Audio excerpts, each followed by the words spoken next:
All right, folks, welcome to Kleppers Corner. Today in history, the 8th of November. That's right, November 8th, the date that said, I'm not just a square on the calendar, I'm a cosmic magnet for world-altering chaos. This is the day that brought us conquests, coups, hurricanes, heart surgery, and HBO.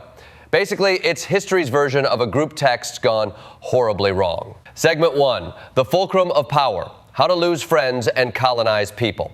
Let's start in 1519, when Hernan Cortez strutted into Tenochtitlan like a guy who just discovered Airbnb. Moctezuma greets him with gifts and flowers, and Cortez responds with, "Cool, can I also have your empire?" This is history's first case of white people visiting a foreign country and immediately calling it their own. The Aztecs had running water, aqueducts, and clean streets. Europe had rats, plagues, and one guy claiming to be God's favorite. Cortez took one look around and said, "This is nice. Let's add some smallpox." In 2 years, the Aztec population went from millions to, "You're up next, Mexico City." The moral? If someone shows up claiming to be a god and holding a musket, maybe ask for ID. Segment 2, the Stockholm bloodbath, when corporate takeovers were literal. Fast forward 1 year to 1520. King Christian II of Denmark promised Sweden a peaceful union. And by peaceful union, he meant a 3-day execution binge. It's the 1500s version of a company merger, except instead of layoffs, he went with behead-offs. He invites all the Swedish nobles to a coronation after party, then charges them with heresy and chops their heads off. Nothing says trust issues like a king handing out commemorative mugs that read, "I went to Stockholm and all I got was decapitated." But here's the kicker. It backfired spectacularly. A guy named Gustav Vasa watched his dad get executed and thought, you know what, maybe Sweden should just quit the group chat. 3 years later, Sweden's independent, and Christian II's new nickname is Christian the Tyrant, which sounds less like royalty and more like a bad metal band frontman. Segment 3, the beer hall putsch, when coup d'etat meets open mic night. Jump ahead to 1923, Munich, Germany. Adolf Hitler tries to overthrow the government from inside a beer hall, because of course he did. Nothing says credible revolution like shouting about national destiny while standing next to a bratwurst. He bursts in, fires a gun at the ceiling, declares himself boss of Germany, and the crowd probably thinks, who let this guy in? It lasts about 12 hours, roughly the same as your uncle's Facebook rant. It fails miserably, but Hitler realizes something crucial. Next time, he'll seize power legally. And that's the most terrifying plot twist since Game of Thrones Season 8.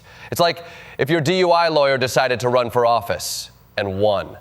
So remember, kids, sometimes history's worst monsters start in beer halls, not haunted castles. Segment 4, Election 2016, Democracy's plot twist. Then came November 8th, 2016, the day America collectively said, wait, what? Hillary Clinton won the popular vote, but Donald Trump won the presidency? It's like ordering a salad and getting a Big Mac because the restaurant's electoral college said so. Pollsters were stunned. Journalists were stunned. Even Trump was stunned. Somewhere at 3 a.m., he was probably Googling, what does president do? That night, democracy proved it could still surprise and horrify us. And since then, the U.S. political system has been stuck in what scientists call a multi-season reality show. The episode count? Infinite. Segment 5, the spark of creation, how accidents made genius look intentional. On November 8, 1895, Wilhelm Röntgen accidentally discovered X-rays, or as hospitals call it, Tuesday. He was playing with vacuum tubes in a dark room when a fluorescent screen started glowing. He thought, maybe I should check what's glowing, my career or my radiation poisoning. Then he made the first X-ray image, his wife's hand.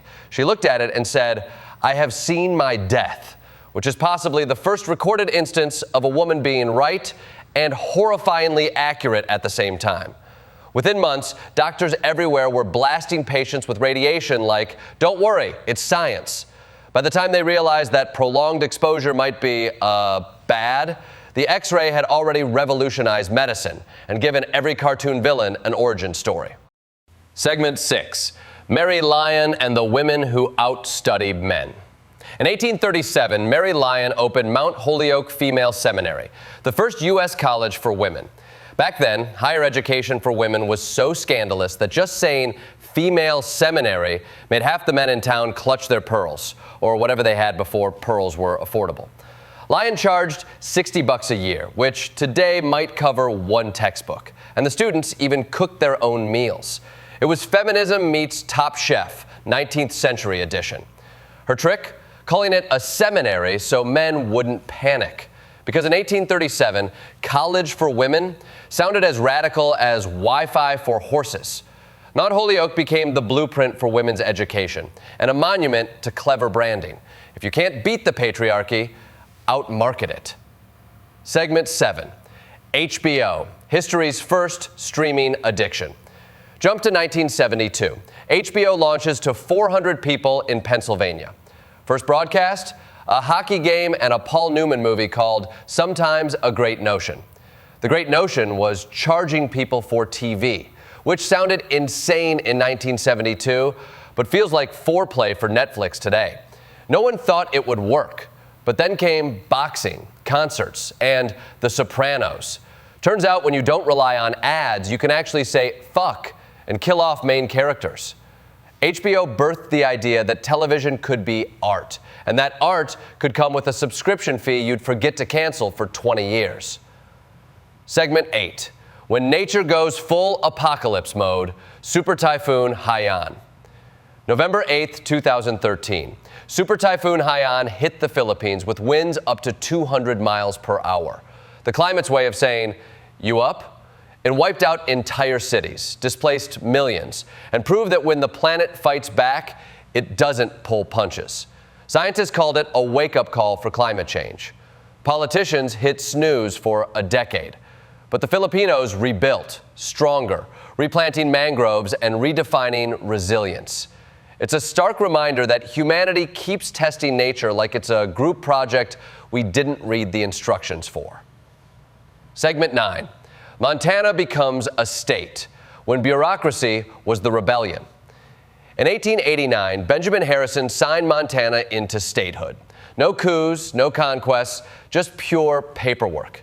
The Wild West became slightly less wild, and America added another rectangle.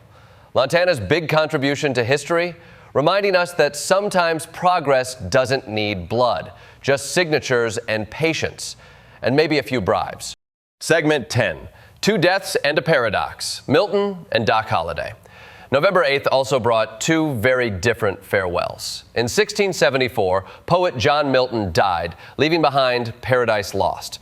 In 1887, gunslinger Doc Holliday died, leaving behind tuberculosis and a legend. Milton shaped English literature. Holliday shaped the Western myth. One gave us epic verse about heaven and hell. The other lived a life that made both look like tourist traps.